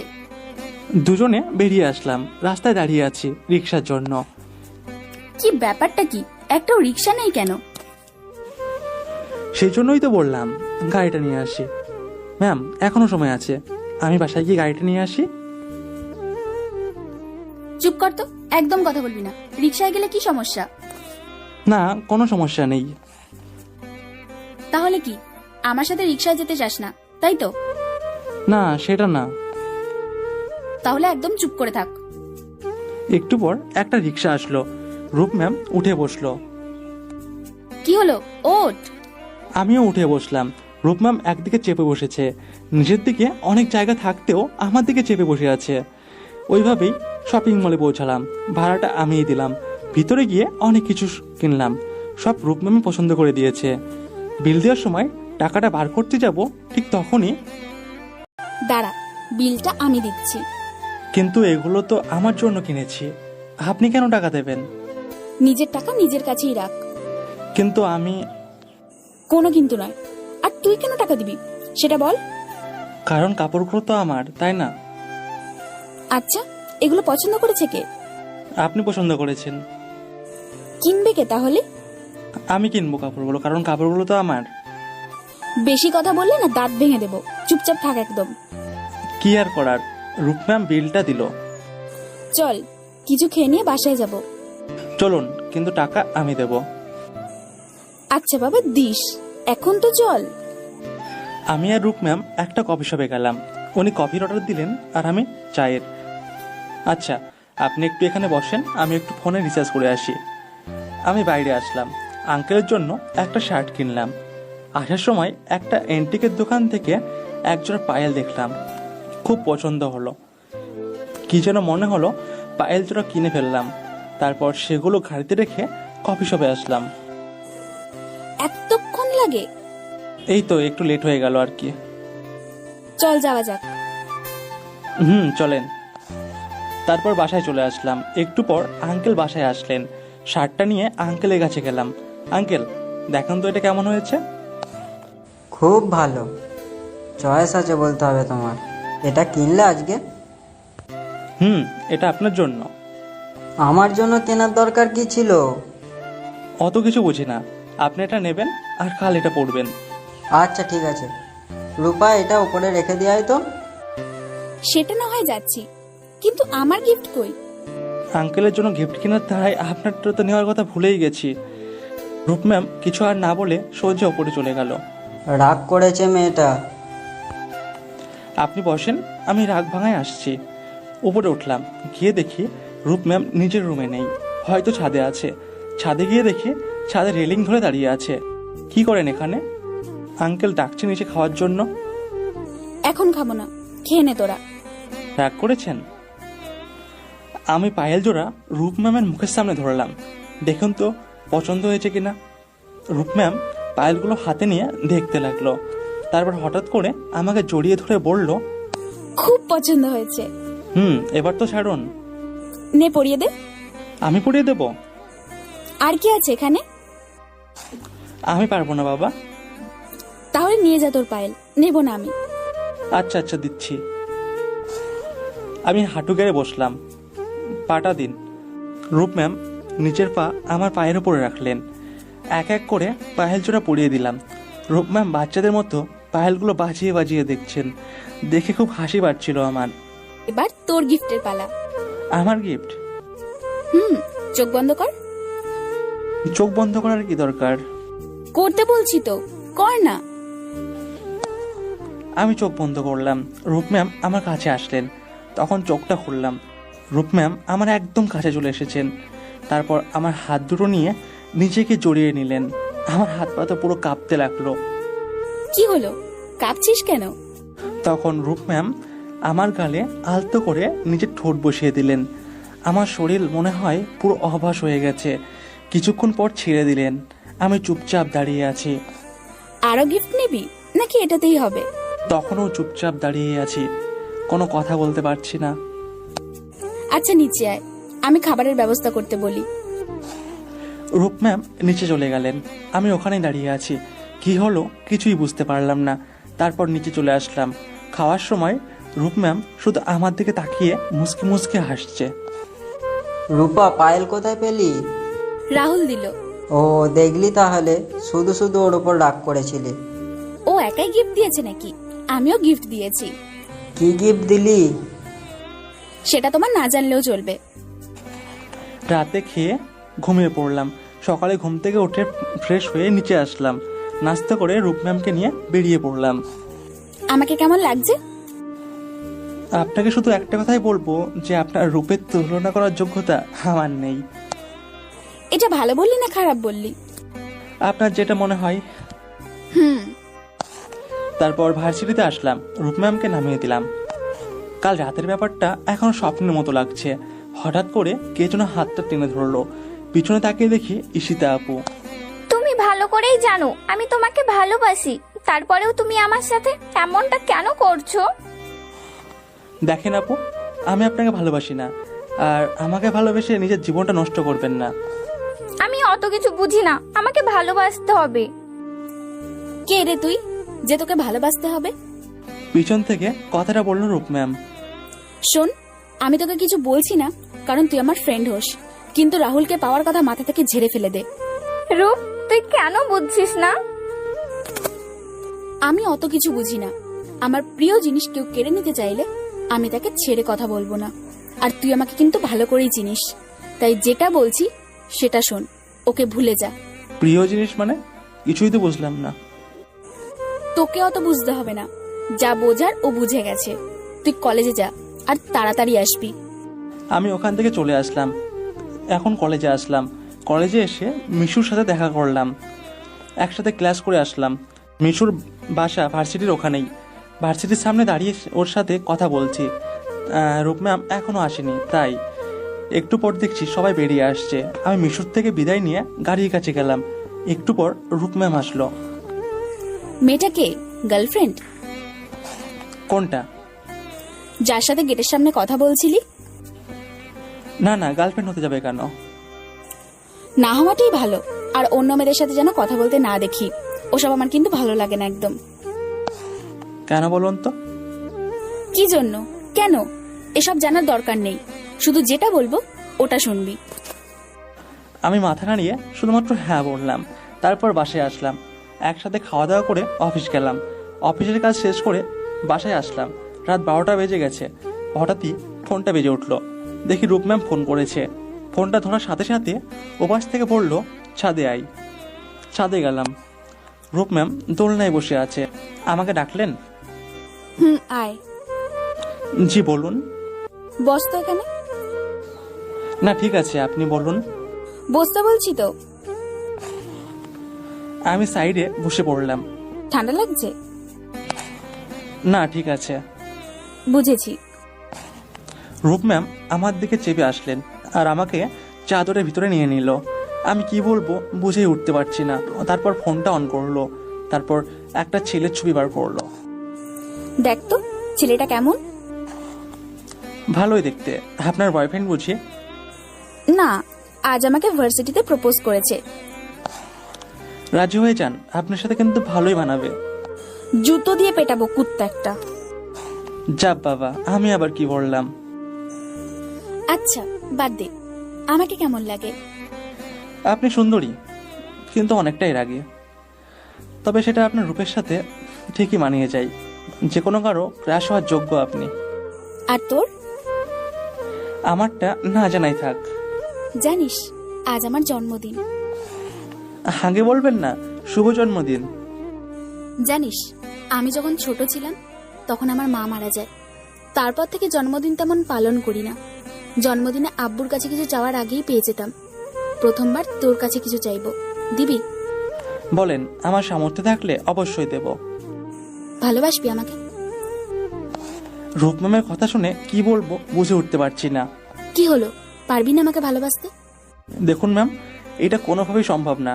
আপনার সাথে আমার যায় না। আমি কোথায় আর আপনি কোথায়? আমার থেকে ভালো কাউকে পেয়ে যাবেন। ভালো কারোর দরকার নেই, তোকেই আমার চাই। সেটা হবে না কখনো। আমার কাছে ভালোবাসার কোনো জায়গা নেই। দেখা যাবে। আমার ভালোবাসার কাছে তোকে হারতেই হবে। সেটা না হলে যে আমি নিজেই হারিয়ে যাব, তাই তোকে হারতেই হবে। হারিয়ে যাবেন মানে? কিছু না, যা ঘুমিয়ে পড়। এই বলেই রূপ ম্যাম চলে গেলেন। আমি কিছুক্ষণ বসে থেকে ভাবতে লাগলাম রূপ ম্যামের কথাগুলোর মানে কি। তারপর রুমে এসে ঘুমিয়ে পড়লাম। সকালে ঘুম থেকে উঠে ফ্রেশ হয়ে নিচে আসলাম। এরপর রূপ ম্যাম নিচে আসলেন, নাস্তে করে বেরিয়ে পড়লাম। কিছু বলছিস না যে? কি বলবো? আমার উত্তরটা? সেটা সম্ভব না। আপনি চাইলে আপনার জন্য নিজের জীবনটা দিতে পারি, কিন্তু আপনাকে ভালোবাসা আমার পক্ষে সম্ভব না। তোকে না পেলে আমার নিজের জীবনটাই হারিয়ে যাবে রে।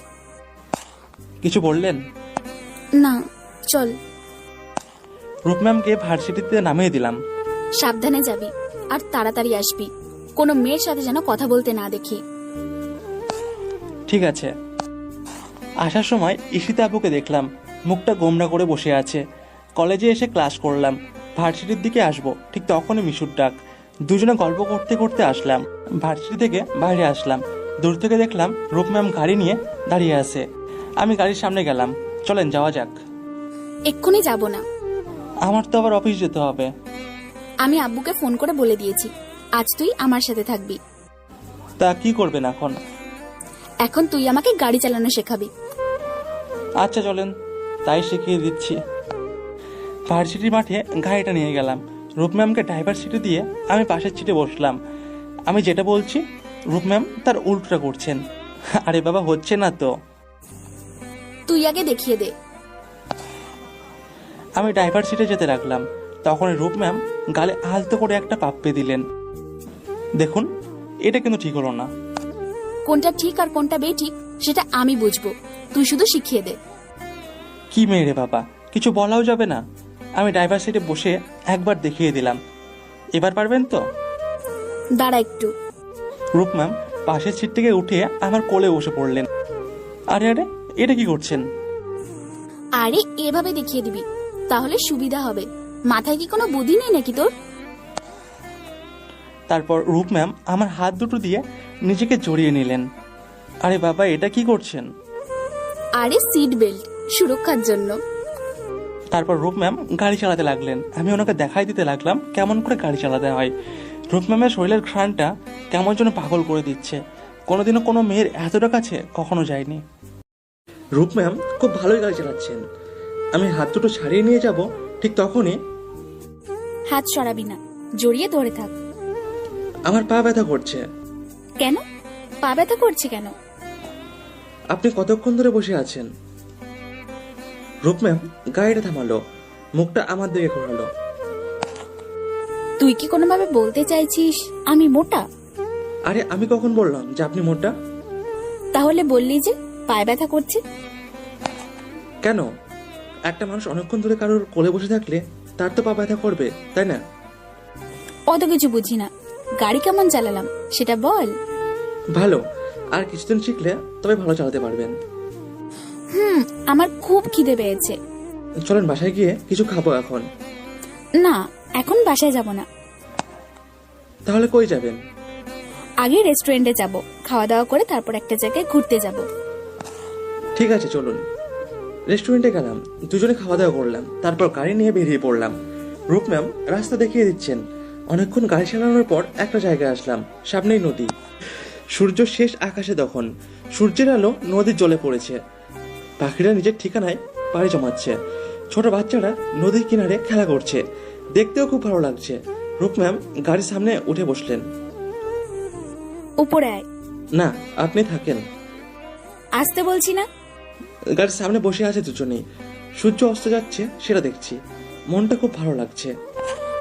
আমি এখানে একাই আসি মাঝে মাঝে, এই জায়গাটা আমার খুব পছন্দের। আসলে জায়গাটা খুব সুন্দর। রূপ ম্যাম পায়ের ওপর পা রেখে আমার দিকে তাকিয়ে আছেন। সূর্যের শেষ আলো তার মুখে এসে পড়ছে। চুলগুলো সোনালি মনে হচ্ছে, মুখটা খুব মায়াবী মনে হচ্ছে। পকেট থেকে ফোনটা বার করে চুপচাপ একটা ফটো তুলে নিলাম। রূপ ম্যাম একভাবে তাকিয়ে আছেন। ধীরে ধীরে সূর্যটা হারিয়ে গেল, চারিদিকে অন্ধকার নেমে আসলো। চল এবার যাওয়া যাক। চলুন। গাড়িতে এসে গাড়ি স্টার্ট দিলাম। কিছু দূর এসে রূপম গাড়ি থামাতে বললেন। কি হলো? গাড়ি থামাতে বললেন যে? চা খাবো, চল। আচ্ছা চলুন। দুজনে গাড়ি থেকে নেমে চা খেতে গেলাম। খুব ঠান্ডা লাগছে। রূপ ম্যাম চায়ের কাপে চুমুক দিচ্ছে আর কাঁপছে। আমি তাড়াতাড়ি চা খাওয়া শেষ করলাম। আপনি একটু গাড়িতে বসেন, আমি আসছি। সাইডে এসে একটা সিগারেট কিনে ধরালাম। সিগারেটটা তাড়াতাড়ি খেয়ে গাড়িতে গেলাম। এখন ঠান্ডা কিছুটা কম লাগছে। কই গেছিলি? বাথরুমে। তারপর গাড়ি স্টার্ট দিলাম। বাসায় ফিরতে ফিরতে রাত হয়ে গেল। বাসার সামনে এসে দেখি রূপ ম্যাম ঘুমিয়ে পড়েছেন। আমি ডাকতে লাগলাম, কিন্তু কোনো সাড়া শব্দ নেই। কি করব বুঝে উঠতে পারছি না। ভিতর থেকে আপাকে ডাক দিলাম। আপা, দেখো ম্যাম ঘুমিয়ে পড়েছে, এখন কি করব? কি আর করার, কোলে করে নিয়ে গিয়ে রুমে রেখে আয়। তুমি ডাক দাও না। আরে না, ওর ঘুম ভাঙালে খুব রাগ করবে, তার থেকে ভালো তুই ওকে রুমে রেখে আয়। রূপ ম্যামকে গাড়ি থেকে বার করে কোলে করে নিয়ে তার রুমে আসলাম। নিয়ে আসতে আসতে শরীর পুরো ব্যথা হয়ে গেল। তারপর নিয়ে এসে বিছানায় শুয়ে দিলাম। দেখে তো মনে হয় না যে এত ওজন। মোটা বললে ভুল হবে না কোনো। তখন রূপ ম্যাম গলা জড়িয়ে ধরলো। আমি মোটা, তাই না? আপনি ঘুমননি? না, আমার হাঁটার একদম ইচ্ছা করছিল না, তাই ঘুমের বাহানা ধরেছিলাম। ও আচ্ছা, আমি যাই তাহলে এখন, ছাড়ুন আমাকে। আগে বল, আমাকে মোটা বললি কেন? না, আপনার ওজন যে এত সেটা তো আমি আগে জানতাম না। ঠিক আছে, ওজন কমিয়ে নেব আজকেই। কেমন করে? জানিস একটা কিস করলে কত ক্যালোরি যায়? জানি তো। তাহলে আমি তোকে 100টা কিস করি, তাহলে কত ক্যালোরি যাবে? আরে না, ওসবের দরকার নেই, আমাকে যেতে দিন। আর আপনি মোটা কে বলেছে? আপনার চেহারা অনেক ভালো। সেটা তো শুনছি না বাবু, শাস্তি তো পেতেই হবে তোকে। রূপ ম্যাম হাত ধরে টান দিলেন। আমি ওনার উপরে পড়ে গেলাম। আমাকে ছেড়ে দেন প্লিজ। কে কার কথা শুনে? রূপ ম্যাম আমার ঠোঁটের ওপর নিচে আঙুল রাখলেন। এক পর্যায়ে দুটো নিস্তব্ধতায় ছড়িয়ে পড়লো। রূপ ম্যাম ধীরে ধীরে আমার কাছে এগিয়ে আসলেন। তার শরীরের ঘ্রাণটা আমাকে মাতাল করে দিচ্ছিল। এক সময় রূপ ম্যাম এতটা কাছে আসলেন যে তার নিঃশ্বাস সম্পূর্ণ বোঝা যাচ্ছিল। ওনার গোলাপি ঠোঁটগুলো কাঁপছিল। তারপর তিনি ঠোঁটের সাথে ঠোঁট লাগিয়ে দিলেন। আমি ধাক্কা দিয়ে ওনাকে দূরে সরিয়ে দিলাম। দেখুন ম্যাম, আপনি যেটা করছেন সেটা কিন্তু ঠিক না। আপনি যদি আপনার এই পাগলামি না বন্ধ করেন তাহলে কিন্তু আমি এই বাসা থেকে চলে যাব বলেই সেখান থেকে চলে আসলাম। রাতের বেলায় খাওয়ার সময় রূপ ম্যাম আসেনি। রাহুল, কাল সকালে আমাদেরকে চট্টগ্রাম যেতে হবে, আর কিছুদিন সেখানে থাকতে হবে। তুমি কিছু শীতের কাপড় নিয়ে নিও। আচ্ছা আঙ্কেল। যাক, রূপ ম্যামের পাগলামি থেকে তো কিছুদিনের জন্য বাসা যাবে। রাত্রে খেয়ে ঘুমিয়ে পড়লাম। সকাল সকাল ঘুম থেকে উঠে আমি আর আঙ্কেল গাড়ি নিয়ে বেরিয়ে পড়লাম। রূপ ম্যাম তখনও ওঠেনি, তাই ভালোভাবে বেরিয়ে আসলাম। ড্রাইভ করছিলাম, তখনই ফোনটা বেজে উঠলো। তাকিয়ে দেখি রূপ ম্যাম ফোন করেছে। ফোনটা সাইলেন্ট করে পকেটে রেখে দিলাম। চট্টগ্রামে পৌঁছানোর পর একটা হোটেলে গেলাম। ওখানে আঙ্কেলের অফিসের কর্মচারীরা আগে থেকে ছিলেন। হোটেলে গিয়ে ফ্রেশ হয়ে ঘুম দিলাম। ঘুম থেকে উঠে ফোনটা হাতে নিয়ে দেখি 100টার বেশি মিস কল আর অনেকগুলো মেসেজ। সবগুলোই লেখা আছে ফোনটা ধর। শেষ মেসেজটা দেখে আমি চমকে গেলাম। শেষ মেসেজটা ছিল, তুই যদি আমার ফোন না ধরিস তাহলে আমি কি করব আমি জানি না। আমি নিজেকে শেষ করেও দিতে পারি। আমি মরে গেলে যদি তোর শান্তি হয় তাহলে ফোন ধরার কোনো দরকার নেই। মেসেজটা দেখে বুকটা কেঁপে উঠলো। রূপ ম্যামকে সাথে সাথে ফোন করলাম। ফোনটা রিং হচ্ছে কিন্তু ধরছে না। কোনো কিছু করে বসলো না তো। দূর, কিছুই ভালো লাগে না। কি যে করি এখন। আবার ফোন করলাম। এবার ফোনটা ধরলো। এতক্ষণ লাগে ফোন ধরতে? আমি তো ভেবেছিলাম। কি ভেবেছিলি? আমি মরে গেছি? আমি মরে গেলে তো তোর শান্তি, তাই না? চুপ, একদম কোনো কথা বলবেন না। কান্নার শব্দ শোনা যাচ্ছে ওপাশ থেকে। কান্না করছেন কেন? কান্না বন্ধ করেন। তুই না বলে চলে গেলি কেন? আপনি তো ঘুম থেকে ওঠেননি, তাই ডাক দিইনি। সেই জন্য নাকি রাগ করে আছিস? জানি না। খেয়েছেন? না। যান, খাওয়া দাওয়া করে নিন, পরে কথা বলবো। ফোনটা রেখে দিলাম। মন থেকে মনে হচ্ছে একটা বড় পাথর নেমে গেল। ওনার কিছু হয়ে গেলে আমি নিজেকে ক্ষমা করতে পারতাম না। আমি নিজেও যে ওনাকে ভালোবেসে ফেলেছি। কিন্তু আঙ্কেল আমার জন্য যা করলেন তার বিনিময়ে এটা কিছুই না। তার পিছনে ছুরি মারতে পারবো না আমি। তাই রূপমেমের ভালোবাসাকে বারবার দূরে ঠেলে দিতে হচ্ছে। নিজেকে আটকে রাখতেও পারছি না, মনে হচ্ছে ছুটে যাই তার কাছে। শুয়ে শুয়ে অনেক কিছু ভাবতে লাগলাম, তখনই ফোনটা আবার বেজে উঠলো। আমার রুমে আয় একটু। আঙ্কেলের রুমে গেলাম, খুব ভয় লাগছে, কিছু বলবে নাকি আবার? আঙ্কেল আসবো? আয়। কিছু বলবেন আঙ্কেল? সকাল থেকে তো তেমন কিছু খাওয়া হয়নি, তাই ডিনার করার জন্য ডাকলাম। তারপর দুজনে মিলে ডিনার করলাম। রুমে এসে রূপম্যামকে ফোন দিলাম, কিন্তু ফোন ধরছে না। একটু পর একটা মেসেজ আসলো। যতদিন না পর্যন্ত তুই আমাকে বলবি তুই আমাকে ভালোবাসিস, ততদিন পর্যন্ত আমি কিচ্ছু খাবো না। আমি মরে যাওয়ার পর যদি তুই শান্তি পাস তাহলে সেটাই। ফোন দিলাম কিন্তু সুইচ অফ। ঘন্টায় 10 থেকে 12 বার করে ফোন করলাম, কিন্তু একই অবস্থা। সারা রাত চিন্তায় ঘুমোতে পারিনি। পরের দিন সকালে উঠে আঙ্কেলকে নিয়ে অফিস গেলাম। বিকালের দিকে আঙ্কেলকে নিয়ে হোটেলে আসলাম। হোটেলে ঢোকার সময় আঙ্কেলের কাছে একটা ফোন আসলো। কথা বলতে বলতে আঙ্কেলের হাত থেকে ফোনটা পড়ে গেল। কি হয়েছে আঙ্কেল? রূপা। রূপমের কি হয়েছে? রূপা সেন্সলেস হয়ে গেছে। কিভাবে? পরশুদিন থেকে নাকি ও কিছু খায়নি, আর আজ নাকি ও নিজের হাত কেটে ফেলেছে। আমাদের এক্ষুনি বাসায় যেতে হবে। আচ্ছা, আপনি রুম থেকে ব্যাগ নিয়ে আসুন। আঙ্কেলকে নিয়ে বাসার উদ্দেশ্যে রওনা দিলাম। সব আমার জন্যই হলো। আমার জন্য রূপমেমের আজ এই অবস্থা। ওনার কিছু হয়ে গেলে নিজেকে আমি ক্ষমা করতে পারবো না। চোখ দিয়ে আবঝে আবঝে দেখছি, চোখে হাত দিয়ে দেখি চোখ দিয়ে পানি পড়ছে। কোনো মতে নিজেকে সামলে নিয়ে গাড়ি চালাতে লাগলাম। রাতের মধ্যে ঢাকায় পৌঁছলাম, কিন্তু তখন প্রায় মাঝরাত। হসপিটালে গিয়ে রূপমেমের কেবিনে গেলাম। রূপমেম ঘুমিয়ে আছেন, হাতে ব্যান্ডেজ, চোখের নিচে কালি পড়ে গেছে। আপা রুমে আসলো। কি করে হলো এটা? আর তুই আমাকে আগে কেন ফোন করলি না? রূপ ফোন করতে বারণ করেছিল, বললো আপনাকে ফোন করলে বাড়ি থেকে বের হয়ে যাবে। সারা রাত রূপমেমের বেডের পাশে বসে রইলাম। আঙ্কেল ঘুমিয়ে পড়েছেন। সকালে রূপমেমের জ্ঞান ফিরল, আমার দিকে তাকালো, তারপর মুখটা ফিরিয়ে নিল। আঙ্কেল, রূপমেমের জ্ঞান ফিরেছে। আঙ্কেল উঠে পড়লেন, রূপমেমের কাছে গেলেন। কেন এমন করলি তুই? তোকে ছাড়া আমি কেমন করে থাকবো একবারও ভেবে দেখেছিস? রূপমেম চুপ করে আছে। আঙ্কেল, আমি ডাক্তারকে ডেকে আনি? তখন আমি ডাক্তারকে ডাকতে গেলাম। কেন করলি তুই এমনটা? বল, কার জন্য করলি এমনটা? রাহুলের জন্য। আমি ওকে খুব ভালোবাসি, কিন্তু ও আমার ভালোবাসাকে বারবার দূরে ঠেলে দিচ্ছে। আমার ওকে চাই আব্বু, আমার ওকে চাই। আমি ওকে না পেলে মরেই যাব।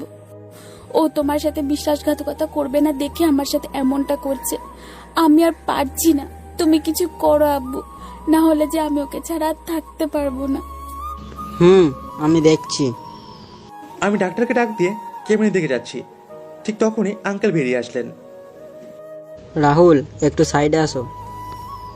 তুমি আমার সাথে এমনটা করতে পারলে? আমি তোমাকে বিশ্বাস করেছিলাম, আর তুমি তার এই প্রতিদান দিলে। আঙ্কেল, আপনি আমাকে ভুল বুঝছেন। থাক, ঠিক ভুল আমি জানতে চাই না। তোমাকে এতটা ভালোবাসলাম আর তুমি আমার মেয়েটাকে কষ্ট দিলে। তোমার থেকে এটা আশা করিনি রাহুল। কি বলছেন আঙ্কেল আপনি এসব? ঠিকই বলেছি। আমার মেয়েটা যে তোমাকে ভালোবেসেছে তা শুনে আমি অনেক খুশি হয়েছি। আর তোমার মতো ছেলেকে না ভালোবেসে থাকা যাবে না। আমার মেয়েটারও যে একটা মন আছে সেটা আমি আজ বুঝলাম। কিন্তু আঙ্কেল। কোনো কিন্তু না, এখন রূপার ডাক তোমাকেই ভাঙাতে হবে। ঠিক আছে আঙ্কেল। মনে হচ্ছে মন থেকে একটা বড় বোঝা নেমে গেল। আঙ্কেল ডাক্তারের সাথে কথা বলতে লাগলেন। আমি রূপমেমের থেকে এখন তো আর কোনো বাধা নেই। রূপমেমের রুমে গেলাম, গিয়ে একটা চেয়ার টেনে বসলাম। আমাকে দেখে ম্যাম মুখটা ঘুরিয়ে নিল। সরি। চুপ। সরি বললাম তো, আর হবে না। একদম চুপ। কি হলো, কথা বলবেন না? আমার সাথে কথা না বললেও তোর কিছু আসে যাবে না, একা থাকতে দে আমাকে। আমি কিছু না বলে বাইরে আসলাম। সন্ধ্যায় রূপমেমকে বাসায় আনা হলো। আসার সময় গাড়িতে কোনো কথা বলেনি, চুপচাপ বসেছিল। বাসায় এসে রূপ ম্যামকে রুমে নিয়ে গেলাম, তারপর নিচে চলে আসলাম। আপা রূপ ম্যামের জন্য খাবার নিয়ে গেলেন, একটু পর ঘুরে আসলেন। কি হলো, খাইনি? এই মেয়েকে নিয়ে যে কি করি। আচ্ছা আপা, খাবারটা আমাকে দাও, আমি দেখছি। খাবারটা নিয়ে রুমে গেলাম। রূপ ম্যাম আমাকে দেখে মুখটা অন্য পাশে করে নিলেন। এত রাগ? উঠুন, খেয়ে নিন। না, খাবো না। কেন খাবেন না? জানি না, খাবো না বললাম তো। চুপচাপ উঠুন, নাহলে কিন্তু জোর করে ওঠাবো। তাই নাকি? গায়ে হাত দিয়ে দেখ না একবার, হাত ভেঙে ফেলবো। আমি প্লেটটা সাইডে রেখে ওনাকে টেনে তুললাম। ধাক্কা দিয়ে আমাকে দূরে সরিয়ে দিচ্ছে। হাতে ব্যান্ডেজ দেখে ভয় লাগছে। এবার ব্যান্ডেজ করা হাতটাই আগে ধরলাম, তারপর কোমরে হাত দিয়ে টেনে তুললাম, কিন্তু তিনি ছটফট করছেন। ডান হাত দিয়ে ধাক্কা দিতে লাগলো। বুঝলাম এইভাবে হবে না। তারপর রূপের ঠোঁটের সাথে ঠোঁট লাগিয়ে দিলাম। কিছুক্ষণ ছটফট করার পর সব থেমে গেল, তখন ছেড়ে দিলাম। এবার চুপচাপ খেয়ে নিন। এমনিতেই আমি আর আঙ্কেল সারাদিন কিছু খাইনি, আর আপনি না খেলে আমরা কেমন করে খাই, তাই তাড়াতাড়ি খেয়ে নিন। আমি রূপ ম্যামকে খাইয়ে দিতে লাগলাম। রূপ ম্যাম চুপচাপ খেতে লাগলো। তারপর খাওয়া হয়ে গেলে নিচে চলে আসলাম। খেয়েছে? অনেক কষ্টে। আচ্ছা চলো, তুমি আর আমি খেয়ে নিই। তুমি আজ রূপার রুমে থাকবে, রাতের ওষুধ খাইয়ে দেবে, আর একটু দেখে শুনে রাখবে। কিন্তু আঙ্কেল, ওনার রুমে থাকবো, এখনো তো বিয়ে হয়নি। হয়নি, হয়ে যাবে, আর ওর দেখাশোনা খুব দরকার। তুমি না থাকলে আমাকে থাকতে হবে। না আঙ্কেল, আপনার এমনিতেই 2 দিন ঘুম হয়নি, আমি থাকবো এখন। আর ওনার রুমে তো সোফা আছে, আমি ওখানেই থাকবো। আঙ্কেল মুচকে আসলেন। হাসি মানেটা আমি বুঝলাম না। খেয়ে রূপ ম্যামের রুমে গেলাম। গিয়ে দেখি রূপ ম্যাম শুয়ে শুয়ে ফোন টিপছে। কিছু লাগবে? তুই এই ঘরে কেন? আঙ্কেল থাকতে বললো আপনার খেয়াল রাখার জন্য। ওষুধ খেয়েছেন? আমি কি ছোট নাকি যে আমার খেয়াল রাখতে হবে? ছোট না, কিন্তু ব্যাপারগুলো ছোট বাচ্চার মতো। কি বললি? জোরে বলতো। কিছু না, ঘুমিয়ে পড়েন, আমি সোফায় ঘুমাবো। কিন্তু তাকিয়ে দেখলাম সেখানে কোনো সোফা নেই। কি ব্যাপার, আপনার রুমে সোফা ছিল না? নেই, সেদিন বাইরে নিয়ে গেছে। তাহলে আমি কোথায় ঘুমাবো? যেখানে ইচ্ছা ঘুমা।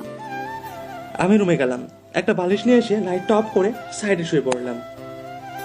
কি হলো, এখানে আসলি কেন? কোথায় ঘুমাবো তাহলে? যেখানে ইচ্ছা যা, কিন্তু এখানে না। পারবো না। রূপ ওপাশ হয়ে শুয়ে পড়লো। আমি ওর উপর পা তুলে দিলাম। ওই পানামা। কোলবালিশ ছাড়া আমার ঘুম হয় না। আমি কি কোলবালিশ নাকি? না, ওটা ভেবে চালিয়ে নেব, সমস্যা নেই। তুই নাম বিছানা থেকে। বলেই ধাক্কা দিতে লাগলো। আরে ধাক্কা দিচ্ছেন কেন, পড়ে যাবো তো। যা গিয়ে নিজের রুমে ঘুমা। ও আচ্ছা, ঠিক আছে, আমি গেলাম, আর আসবো না। ভাবছি কাল ঈশিতাপুর সাথে কথা বলবো। কেন? ও সেদিন আমাকে প্রপোজ করেছিল না, ভাবছি অ্যাকসেপ্ট করে নেব। আপনি তো আমাকে আর ভালোবাসেন না, আর সিঙ্গেল থেকেও লাভ নেই দেখছি, তাই ওর সাথেই লেগে পড়ি। কথাটা বলি যেতে যাব, ঠিক তখনই রূপম্যাম আমার হাতটা চেপে ধরলো। আর এক পা গেলে আজ তোকে আমি মেরেই ফেলবো।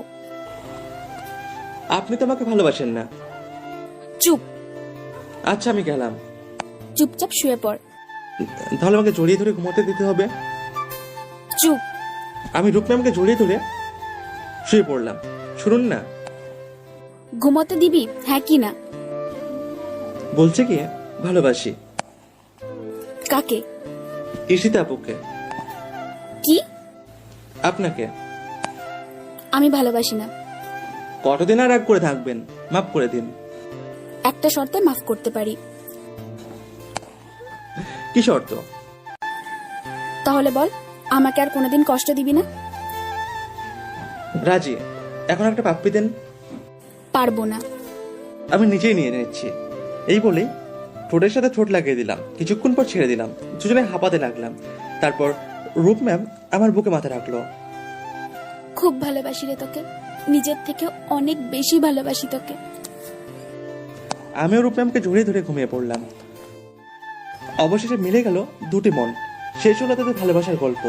ভালোবাসার জন্য কোনো পরিচয় লাগে না, লাগে শুধু দুটি মনের মিলন, যা দিয়ে একে অপরকে আজীবন ভালোবাসা যায়।